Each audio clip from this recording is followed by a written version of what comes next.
Good morning and welcome to the webinar Entering the US Market in 2020. I'm Daniela Puglielli, founder of the Mediterranean Diet Roundtable, MDR, an organization based in the US promoting the Mediterranean diet and lifestyle here in America.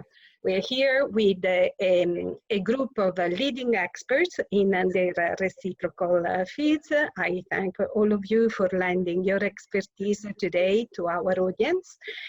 And Cyprus, so why Cyprus? Cyprus is the crossroad of the Mediterranean. It represents a synthesis of the wonderful region we want to represent, but also it's a kaleidoscope, its profile of companies, small and artisanal companies can be applied, can be representative of other regions of the Mediterranean. And that's why we are starting our seminar from this area. And this gives me the opportunity to thank the Cyprus Embassy Trade Center of New York, introduce to you its very own Trade Commissioner, Honorable Aristos Constantine from New York. Commissioner. Good morning. Thank you, Daniela. Good morning, everyone. And first, let me thank our amazing panel of speakers for being with us today, and thanks in particular to you, Daniela, and the MDR for helping us put together this virtual discussion. The MDR is an important voice in elevating the authentic foods of the Mediterranean, and we value our collaboration. So, from our perspective, why did we decide to put together this webinar? And I'd say there are three primary reasons.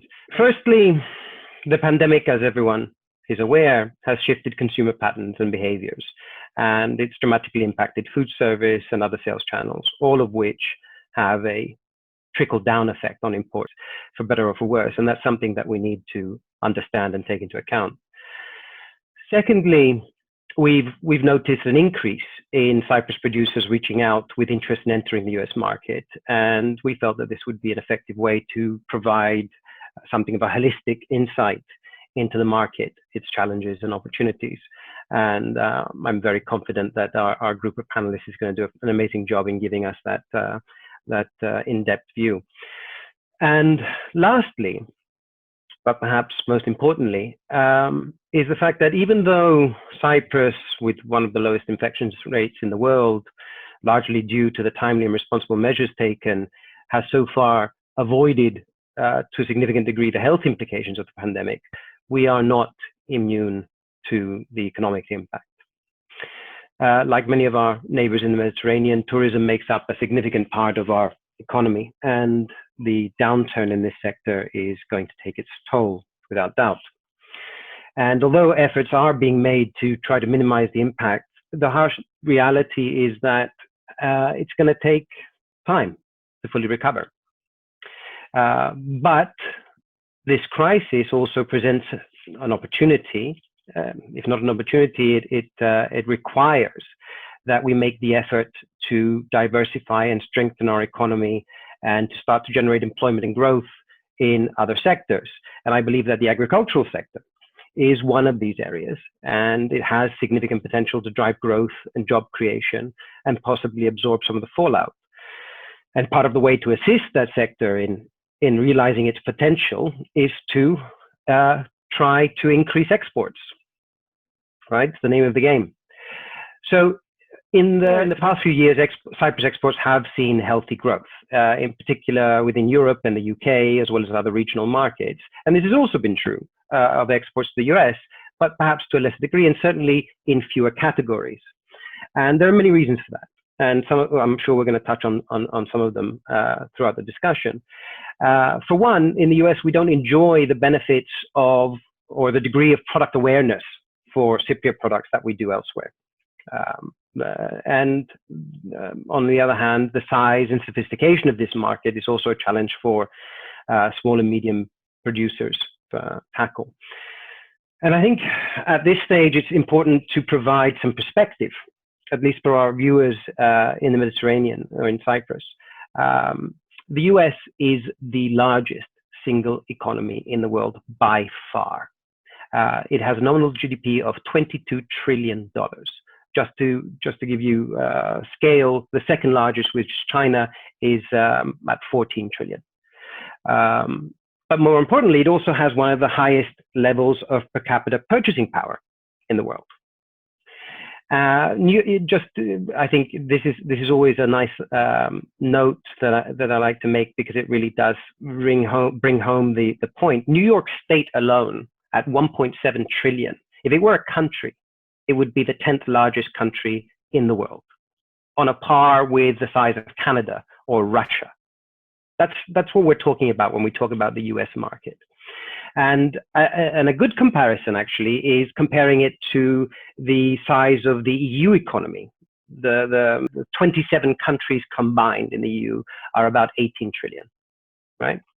And the reason I think the EU is a good comparison is when companies are exporting into the EU, they do so on a country-by-country basis.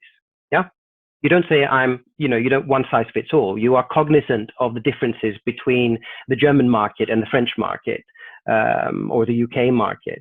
And I think that although people don't realize this, the US is not dissimilar.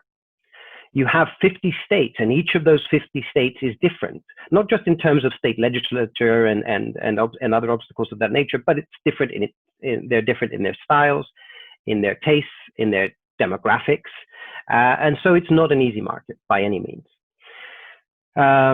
Be that as it may, whether we're talking about food or wine from Cyprus, we offer an array of distinctive and inherently unique, high-quality, specialty artisanal products. And with the right approach, I believe that the US market has enormous potential to grow our exports. And the discussion today, I hope, will help many of the interested exporters in taking the first steps into this market. And as we explore the opportunities and the challenge that the market presents, we sort of lay out a successful approach to the US market so that we can increase our presence here. And as always, the Cyprus Trade Center in New York is here to assist in every and any way possible.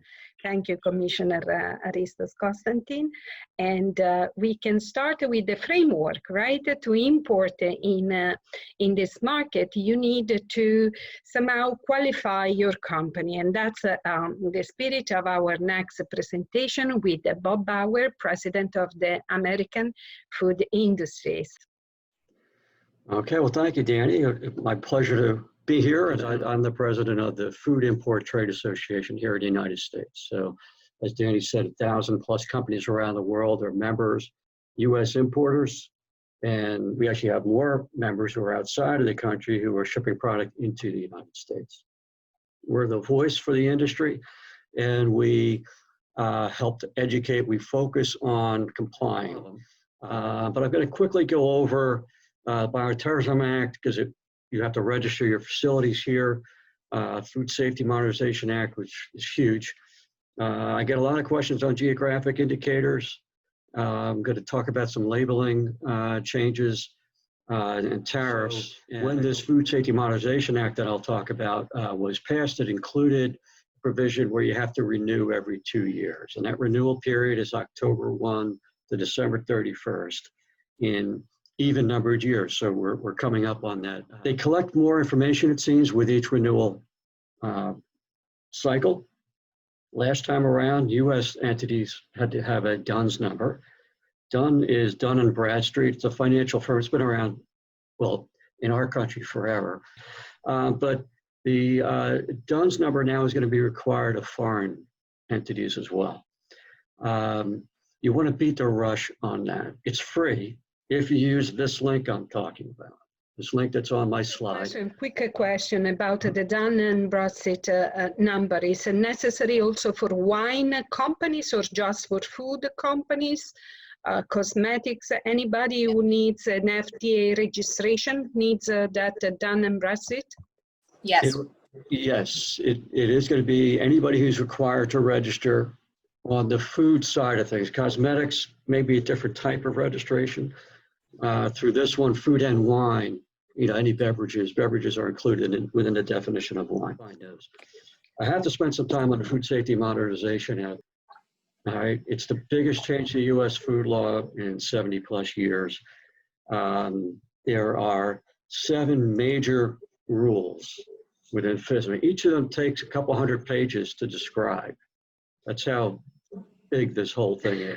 If I'm buying from you, I have to verify through this regulation. I have to verify that you are doing what you're supposed to do. And I have to have all kinds of documentation that shows you're producing food that meets our food safety regulations. There's a difference between HACCP and HARP-C. HARP-C gets into preventive controls, and that's what FSMA is all about. And I underline FSPCA is a Food Safety Preventive Controls Alliance.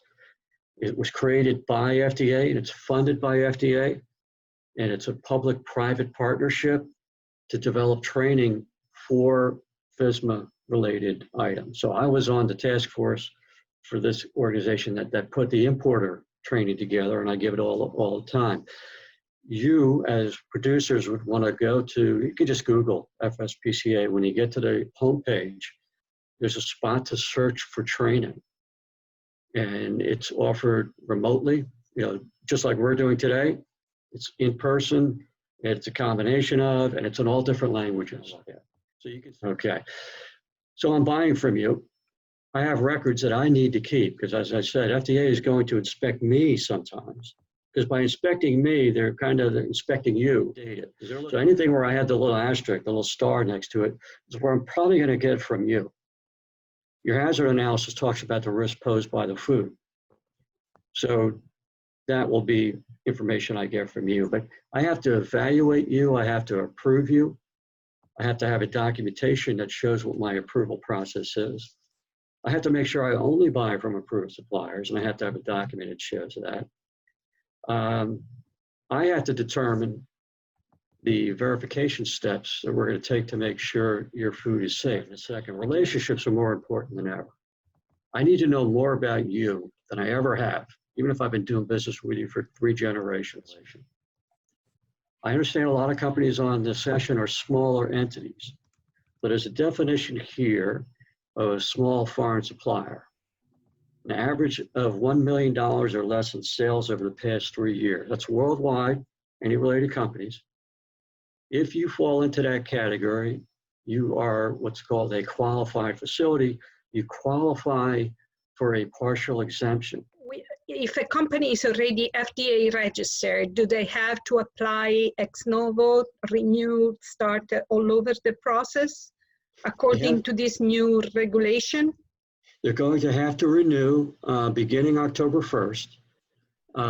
That's when the period will open up. And the only addition that we're aware of right now is that there are also, when they renew, there'll be a field, a little box to put your DUNS number in. So if you get the DUNS number now, then you'll just insert that during the registration. Excellent. And are the FSMA regulations and framework necessary also for trade shows? Great question. Unfortunately, they are. And it's a problem because a lot of times you're trying to get into the market. And what it means is somebody here has to accept responsibility for the safety of the food. Well, you don't have a customer yet. So what you want to do is work with the trade show organizer because they're aware of this issue and now they have relationships with people called FSVP agents, Foreign Supplier Verification Program agents, who will help you by serving as the FSVP agent. Now, unfortunately, it can be a little expensive, so you have to work that into your costs when you decide to exhibit at a trade show here. Excellent. Thank you so much. If I'm a customer, though, you're going to just ship me a sample, then FSMA doesn't apply because it's not being distributed to anyone. Thank you for joining us today. My pleasure. And as you can see, the framework of getting market ready for what has been described the most appealing market in the globe presents also another set of challenges, especially now with the disruption generated by the pandemic. And that's the topic of our next session, moderated by Phil Kafarakis, who's the immediate past president of the Specialty Food Association, joining us from California today. Thank you. And is going to be joined in this discussion by Marcelina Robson of a DPI distributor, a very large distributor serving giants like Kroger, among many others. Andrea Inglesis is one of the oldest, if not the first, right, Andrea? Wine importing businesses in the US dedicated to Cyprus, Greek, and other wineries. And also in the panel is going to be the food side of the importing Tanasi Economo, representing Lumidis Food, another specialized importer with 100 years of history in the back, looking and searching for excellence. So what are the challenges? I give you Phil Kafarakis, your moderator. Thank you, Daniela. Good morning, Kalimera to everyone. We are going to try to give you firsthand experience when you think about the supply chain and how the actual business is conducted. So you've heard we've got three terrific panelists. They will be giving you a perspective from each part of the supply chain they exist in. And it's a real pleasure today to also include wine, which is a very big part of what's going on. And so the first thing I want to tee up here is that you've heard it is complicated, but in complexity, it requires process discipline. You have to understand before you start making the deal that there is homework that needs to be done, and it's not negotiable. I'm going to start with Marcelina. DPI is one of the largest distribution networks in the country, particularly for specialty foods. And let's talk about when product comes in to the marketplace, particularly port side. Let's have that conversation first. Marcelina, what do you see as some of the complexity there and the problems people should be aware of as it relates to the piece of it you do at DPI? What mostly needs to be considered is lead time from the time of presentation to the time of the reset. You never, back to Bob's point, you never know what's going to hold up bringing that product in. So that definitely needs to be considered. Minimums are a big, but that's usually before port of entry. But lead time definitely is the most important on my. Andrea, now with wine, I mean, there are some regulatory complexities, but can you talk us through a little bit of where the hiccups might be with dealing with wine? First and foremost, the alcohol industry in this country, where a lot of, I find this in my discussions with everybody that I've ever worked with, they don't understand that there is a huge regulatory process that we have to deal with. And as importers, we have to do it because when our back label is on a bottle of alcohol, we are responsible. The buck stops with us. And the importer is essentially, your port of it is everything in the United States because we have to deal with all of your compliance with everything. So what that means is that you have a double-edged sword. You have to deal with FDA because that's your first part. And then on the compliance side, especially with label approvals, only the importer that physically imports your product is the one that's allowed to get that approval for you. So the compliance aspect, where we have very, very strict laws as well for what labeling has to look like in the United States for alcohol, that's your first and foremost problem. And you have to do it. There is no way, you cannot put EU labels on wines coming to the United States. You will get caught. It's happened. I've had entire portions of my warehouse quarantined until labels got fixed. And that becomes a very expensive proposition. So you must have, compliance is essential in the United States, especially when it comes to alcohol. For us, when we are looking to work with a new company, we are actually looking for almost 6 to 9 months, sometimes a year out. Because by the time all of the compliance is taken care of and we bring product over, it takes that long. Because we have price posting issues. We have a lot of registrations because we have 50 states that have 50 different laws. So it's a very, it plays on a lot of levels. Cyprus, the problem I found actually most recently, and it's happened to me 3 times in the past 5 years, is because there isn't direct service from Cyprus into the United States, everything is going on a feeder vessel to Israel, and then it comes over. We have had containers searched because they think that there's contraband coming in from the Middle East into the United States. And so, alluding to what Thanasi said, there have been times where they've ripped open our containers and we're just sitting there waiting for them, and we get the bill. So it's really fun when that happens. So that's why all of your paperwork has to be in order. They will open things up. They will check everything.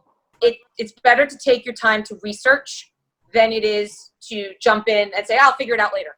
Because frankly, you can't do that here. It just doesn't work.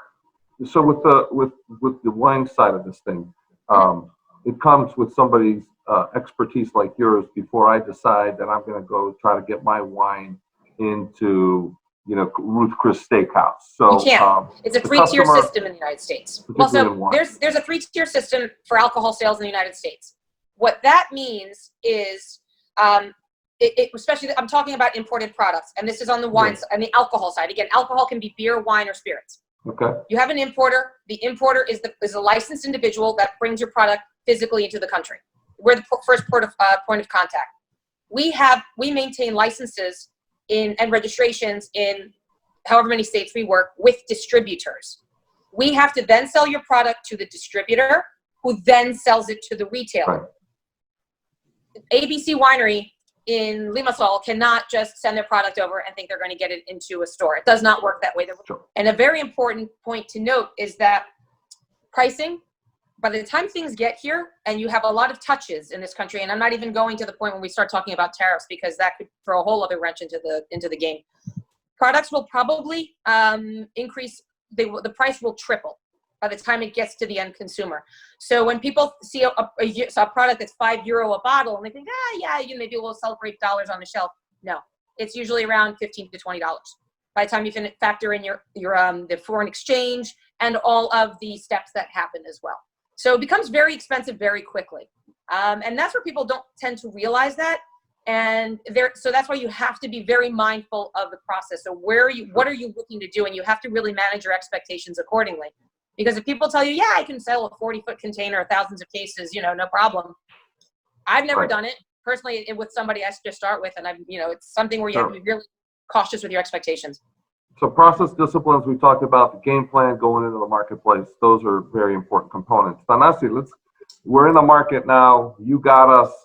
What are some of the things we got to start talking about now as we want to get our goods into Whole Foods or Kroger? Sure. Let's start getting into that. Tell us a little bit about that, Pete. Many suppliers in Greece and Cyprus the same, while their experience and success in Europe doesn't necessarily translate here to the United States. Yep. And what they don't understand is we take them to a ShopRite or a Whole Foods, and we walk them down the aisle where they would be competing and say, here you are. These companies have been here for 100 years. You've been here for about 5 hours. And it's the learning process. And it's an eye-opening for them, because when they see the market as large as it is, and they have not done their market research, to Andrea's point with respect to cost, what you're selling it in Europe, because you're transporting it directly, it's much closer. And the way the marketing side of it, because of the competition, is something that many of them lack. And when you break down all that cost associated, and they realize that they're $3 above what the average market is, it's just not going to be successful. So, Marcelina, can you tell us now a little bit on the distributor side with respect to what we were just talking about? The component on your end that seems to be a little bit of a stress point is, there's no trade show. We canceled the Summer Fancy Food Show. I was part of that decision. How do people get to you now? I mean, I know that it's just not about the trade show environment. It's about an ongoing dialogue. But what would you suggest as we have companies that are trying to figure out what to do? They know who DPI is. What's your suggestion as they should put planning in place for entry? For one, reach out. I always walk and talk through the processes about when it's going to be reviewed, when the best time to reach out to me. We also are running virtual food shows, so anybody can take part in If they want to reach out to me, I can get them in touch with our vendor relations, and they can take part in our virtual food shows, to where our account executives for all of our customers are participating. So one more thing as we move around the block here, how are you doing your product category reviews and accepting new products? What in that process? I think that's been the strangest change for me, being that we're also working from home. We are holding reviews over Zoom. How you cannot touch, taste, and feel the product and see. I think that's the biggest missing piece. But we are able to hold reviews over Zoom with our customers. Thanasi, how are you guys handling it? Demos obviously have been eliminated altogether. So we have not been able to do any demos.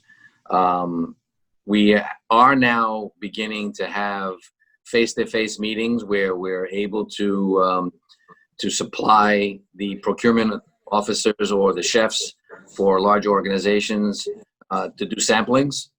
Up until now, we've been just shipping things or delivering them ourselves and letting them sample it on their own, and then we'll do a Zoom meeting or a Teams meeting where we can review it. We ourselves continue to bring in new products. At least we're introducing it on the retail side, and that's been somewhat successful. It's starting to pick up a little bit more momentum now as people started going out a little bit more. But it's been a challenge. There's no doubt about it. At the same time, our food service customers have realized certain things that we've been trying to tell them for several months now, that they're changing their business model. Whereas they were all concerned about getting large space so they have inside dining, they're realizing that they did better with deliveries and pickups. And we're helping them redesign their stores so that inside their dining areas, instead of having a dining area, it's now a small bakaliko, a little mini market for Greek items. And that seems to be a trend now. And for us, because we're offering design services as part of our extended services, it seems to be something that's well received. Yeah, Andrea, can you please talk to us a little bit about that whole conversation in store and approaching the end retailer?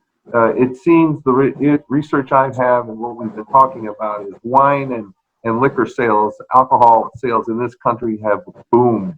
And in major cities around the country, liquor stores have been essential, so they've remained open. Can you speak to that? Sure. A lot of yes, I would say within the first few weeks of the pandemic, we saw sales going through the roof, but hard liquor, not wine. People were getting drunk, and they were getting drunk seriously on hard liquor. We still are not able to get into many of our markets. It's been very frustrating for us because, again, we work in almost 30 some odd states with our distributors. All of our 2020 basically all of our travel's done. We can't go anywhere. We can't visit any markets. They don't want any of us in the markets. I personally am not going to get on a plane probably until next year at this point anyway. Everything's been canceled. And so it's been a double-edged sword because retailers also, even though they were open, they weren't physically open to allow you to go into their store and purchase. You had to purchase online.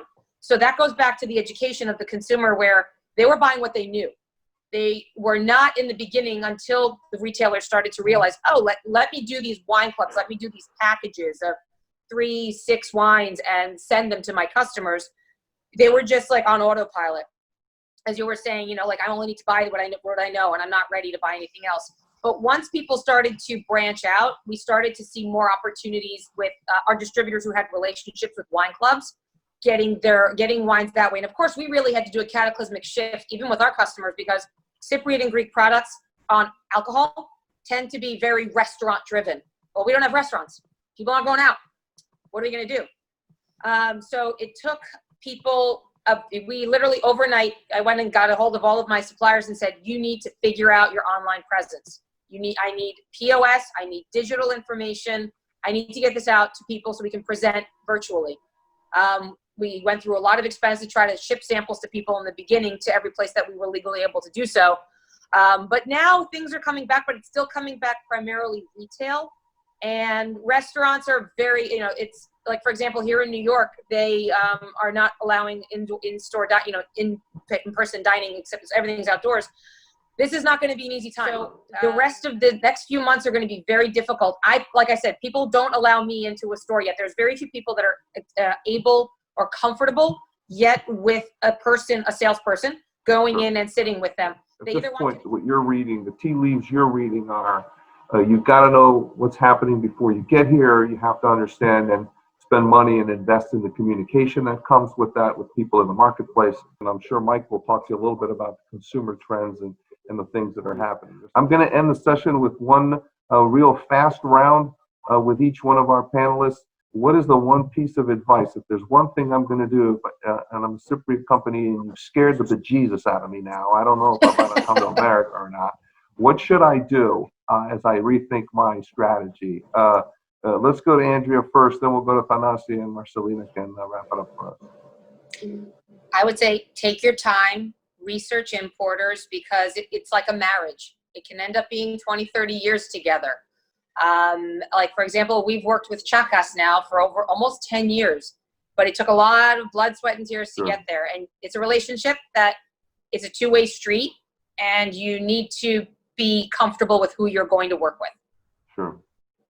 Thanasi, what's your piece of advice? You get an experience when you go to the Food Expo in Athens, where you see some wonderful products, you look at their labels, and you realize they haven't thought it through.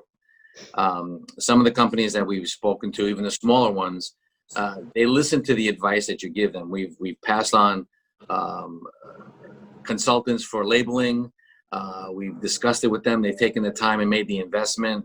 And then for us, those are the companies that we want to work with. So in our selection process, it's not just them having a great product, but it's the open of taking advice from us, because we are here, our boots on the ground. Despite their success in Greece or in Europe, listening to what's going on and making those adaptations as needed, both on the import distribution side as well as the supply side. There has to be that synergy, and if it's not there, then you have to pass. So when it's done right, it could really be successful, and there's opportunity. Marcelina, you're Phil, before you move over to Marcelina, I just wanted to, because Thanasi and Andrea, as you say, they're sort of, they've got the touch relationship with Cypriot exporters themselves, and we've had multiple discussions on the points that both you guys made, especially with you, Andrea, on things shifting to more pickup delivery online. How does that affect and Thanasi, you mentioned this, shifting to single serve, changing your labeling, having a stronger digital presence, using QR codes, all these things that, they would have been good to do a year ago, 2 years ago. It takes, for small companies, it's an investment, right? But my question to you is it a prerequisite or just a good thing now, right? It's essential. Right. It's essential. The amount of Instagram lives and things that we've had to do now to connect with our customers and with the end consumer, if you don't have a robust, and you don't need to spend tens of thousands of dollars on a PR company. Unfortunately, you have to use, it's blood, sweat, and tears. If you can't communicate to the end consumer to make them physically want to go out and find your product, you've lost the game. Case is closed.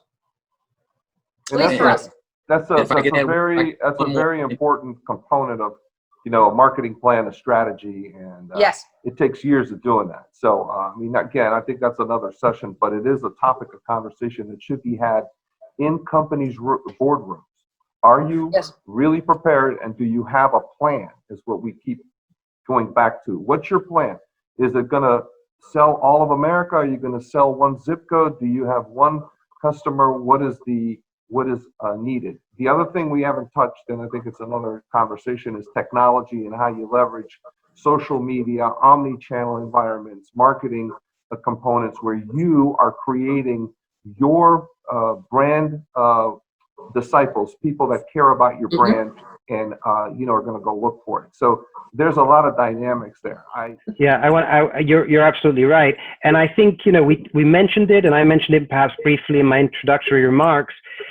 I think it's a rude awakening when Mediterranean companies come to the US and they have the presumption that the brand awareness or the product awareness or the country awareness that they enjoy in Europe or the Middle East or elsewhere, and they assume that it exists here. It does not.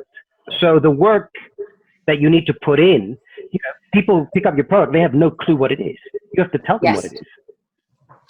That's probably the most important thing for anybody to take out of this today is what Aristos just said. Thanasi, what's your wrap up? You have a market of knowledgeable consumers who want to sample the world. And we have products, all of us, whether it's beer, wine, cheeses, and things like that everybody wants. But if you walk into a store and you only have Greek labeling and there's no English or anything else, how is someone going to understand that this is a true Cypriot recipe of halloumi? Or is this something that was just made because it's usable in food service and it's easy to grill?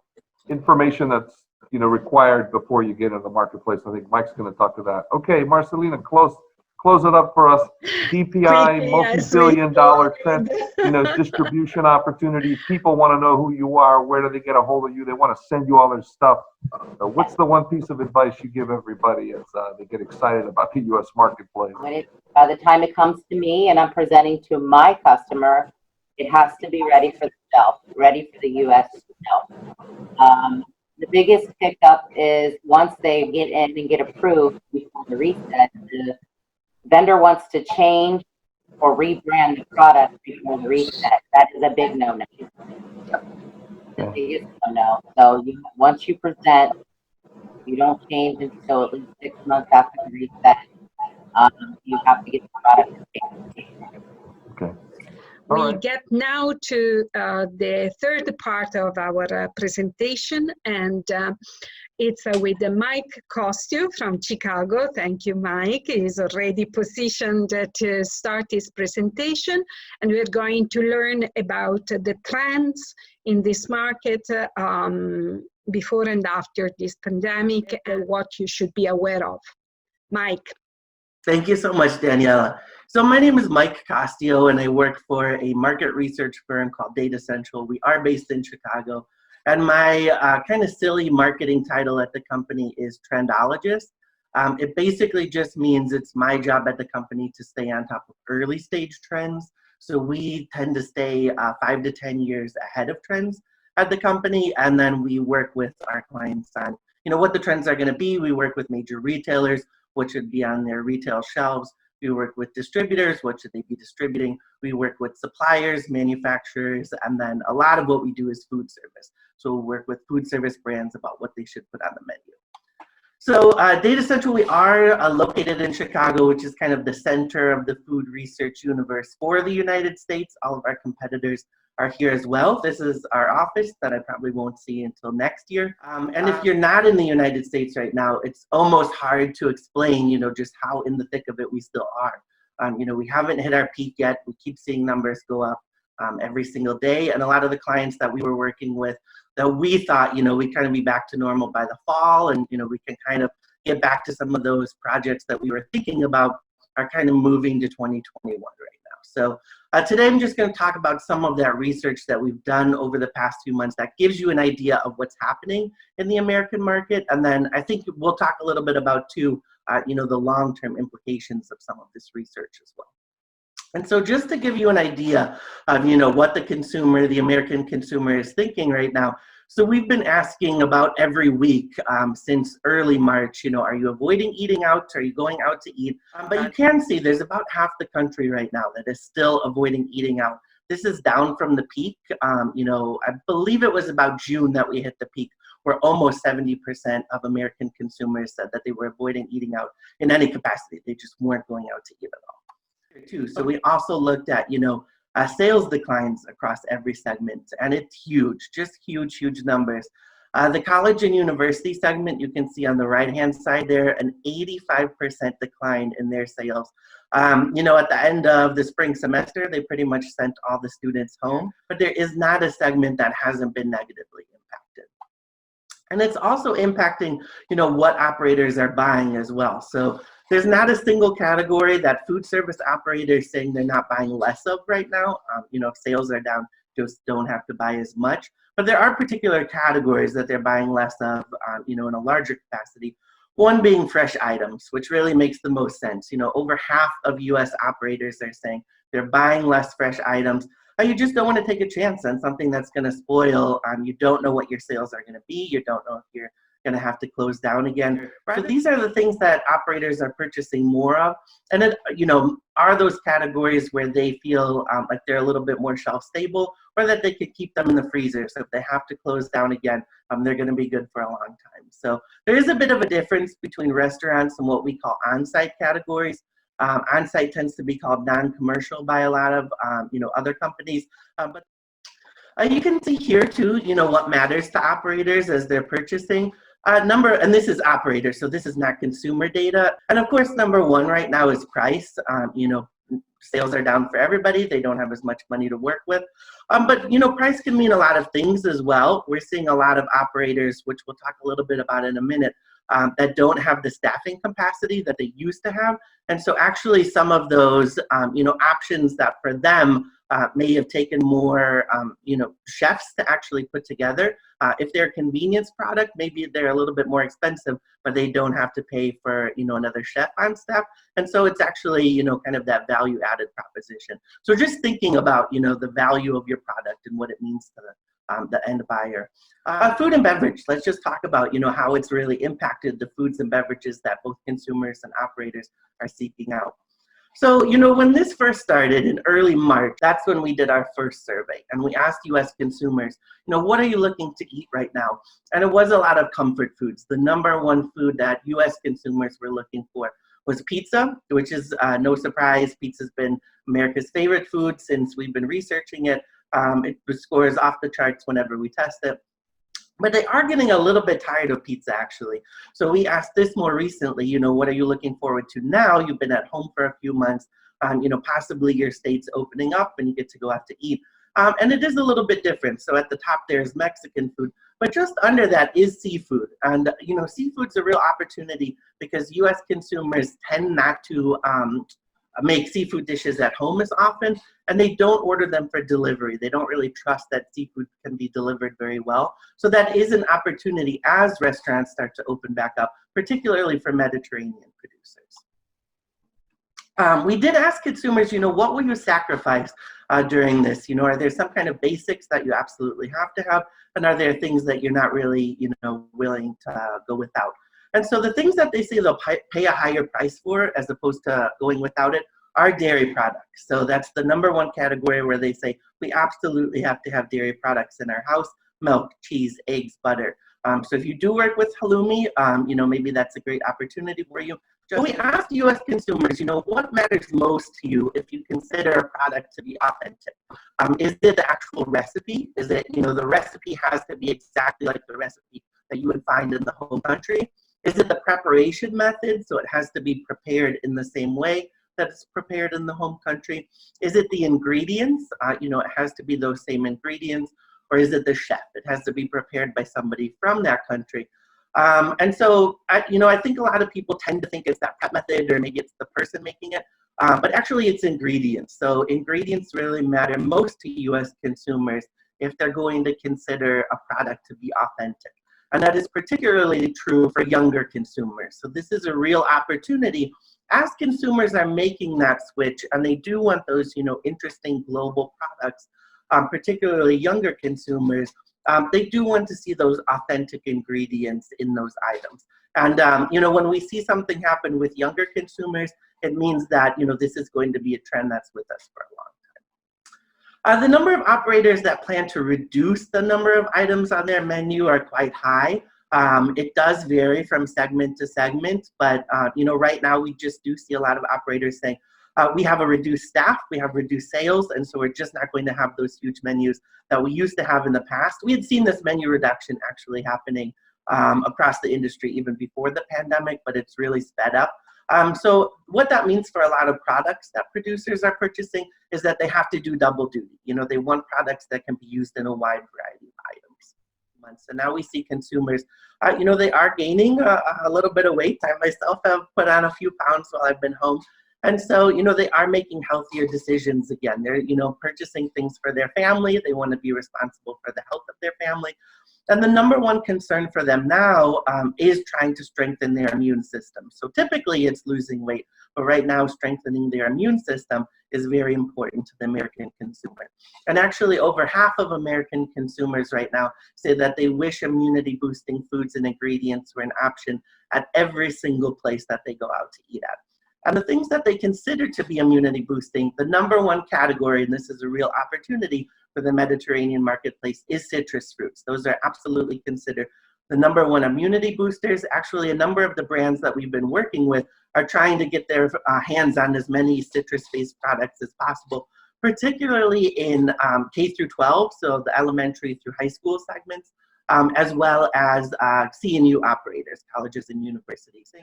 And then, the actual vitamins and minerals that are considered to be immune boosting really ties into those, citrus fruits, but vitamin C, vitamin D, antioxidants. If you do have a product that, contains these options, you really should play those up now and into the future. And let's talk a little bit about the future and kind of what the long-term impact of. And then we asked consumers some of those, trends that we were seeing prior to COVID-19 in the U.S. marketplace. How important do you think they'll be to you after COVID-19 is over or after restrictions are lifted? And for the most part, they're still interested in a lot of the trends that they were interested in prior to COVID-19. So simple ingredients were one of the big ones. We see a lot of the ingredients that consumers are purchasing that put the ingredients right on the front of the label now because consumers want to know what's in there. Plant-based foods, which is probably the number one category that we were working on prior to all this happening, just because so many brands were moving into that marketplace. You can see here healthy foods in general were really driving a lot of trends. I get asked a lot when I show this slide about global trends and how those really impact. If anything, American consumers have gotten a lot savvier about global trends and are now getting into regional trends. So as opposed to being interested in, Mexican cuisine or Asian cuisine or, whatever, Mediterranean cuisine, whatever it may be, now they're, getting into regional cuisine. So I want to see that region of Mexico and the flavors from there. And, that's a real opportunity for Cyprus as well. And we just have a couple more slides here. I always just think this one is so interesting, particularly if you have a product that you sell at retail. But we've all been at home. I've absolutely been cooking a lot more, but the verdict is a little mixed with American consumers on whether they're cooking more at home and whether they enjoy it. There's a quarter of consumers who say they're sick of it and they can't wait to go out to eat again and they can't wait to, order delivery and they absolutely don't want to be cooking from home anymore. But over a third say that they found a new passion for cooking. And nearly half of millennials say that they found a new passion for cooking. And cooking is one of those skills that stays with you forever. And millennials are, at that age where they're really having children right now. So they're exposing their children to that passion for cooking. So I think that's really going to impact, cooking at home and the trends that we see there. And you can see that here. We asked operators, how important will convenience-focused products be for you in the future? And for some of these, segments on the right-hand side here, they're going to be hugely important for lodging, which is, any hotels and resorts, for business and industry, any of those operators, employee feeding, college and university. Over half of them say they're going to need more products that are more convenient to prepare for them and their staff. And, we touched on this a bit earlier. The delivery marketplace, curbside pickup marketplace, takeout marketplace, these are all growing before the pandemic and they're, here to stay now. It's absolutely essential that a lot of products are, really made for delivery and really made for to-go propositions now. Even when we open back up, I still think we're going to see a number of the operators that began offering delivery or curbside pickup continue to offer it. Even some of the fine dining operators. I know Alinea here in Chicago, which is, the 3 Michelin star restaurant here in Chicago, so they're going to continue offering delivery. So really will impact the entire marketplace. And consumers love delivery. They absolutely, give it really high marks. They love getting things delivered directly to their home. And so this is my information here. Like I said, this will be available after this is over. So I know it's a lot of data. Feel free, follow me. If you have any questions after this is over, I'm happy to, answer any emails at any time. There are also new ways of getting ready for the market. A market that will look to single serving packages more than anything else because safety is a concern. A market that needs a personal contact and connection with so many of our interlocutors, but still the largest and most receptible marketplace in the world, as Commissioner Constantine said in the beginning. So, Commissioner, would you like to conclude? You know, I cannot overstate how valuable having you all here, sharing your insights and your expertise is. It is tremendous help both to our efforts, but also to the interested parties, exporters, producers from Cyprus. It's you know, it's a tough road to succeed in the U.S. market, but you know, to coin a phrase from New York, if you can make it here, you can make it anywhere, right? So it's worth the effort. It pays dividends, but you cannot cut corners, as Andrea said, right? You have to do it right. You have to be committed, and you have to be in it for the long haul, right? And it will be worth it, but it's not going to happen overnight. And Daniela, you know, you and I have worked together, and we have the same philosophy that the authentic Mediterranean, we don't like to say diet, but cuisine, right, is growing in terms of popularity, both because of its health attributes, but also because it's delicious. But we need to do a good job in educating, making it easy for the consumers to adopt, and you know, making it available. And we must embrace what is truly our own. When it's wines, you may have an amazing Cabernet, but guess what? So does France. But France does not have an amazing Marateftico, an amazing Sinisteri, right? So that's where you should be betting, right? And the same is true for other products, whether it's halloumi or trahana, or you know, some of the, you know, I know these all these terms sound exotic and different, but they are comfort food, right? And they can be presented as such. But and again, I really appreciate your time, and you're making yourselves available, and we will no doubt bother you going forward with lots of requests and seeking assistance. So I'll roll it over to you guys. Thank you, Commissioner. Would you, any of you, make a final remark? Panelist, a message of hope. Listen, there's one thing I think everybody should understand. As much as you got the unbiased truth, and I think that's what everybody deserves, the unbiased truth. And don't take it as harsh conditions of you know, a real hard climb. There is tremendous opportunity right now in this country, because the chaos that the pandemic has caused has realigned the way we do things. So the game is open. The one message you should take away, though, and you're seeing it here today, there's information, there are people here to help you. Now's the time to be doing your homework. Now's the time to be setting your strategy. Now is the time to figure out what it is you really want to do when you have this opportunity and the dynamics are changing. Use this time to plan and process discipline. It's something in the Mediterranean sometimes we don't do as well as maybe some of the other people we compete against. But I would give you that you know, hope that if you do your homework and you work with the right people, you will be tremendously successful. So all the very best to you. There's great opportunity here. Congratulations, and thank you for putting this on. I know it takes a lot of resources and energy, and it's wonderful to see these type of forums come together. Something like this in the U.S. would cost you at least $5,000–6,000 to run around a show and get this kind of free information. So use it to your best advantage. All the very best to all of you for continued success. Thank you. Then I would, if it's okay with you, I will conclude.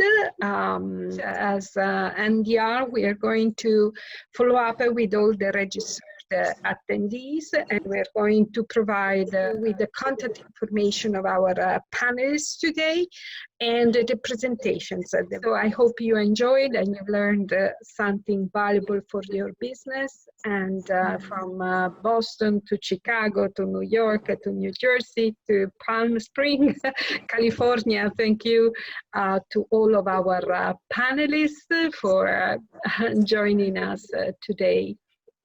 From the Mediterranean Diet Roundtable to Cyprus and beyond. Bye.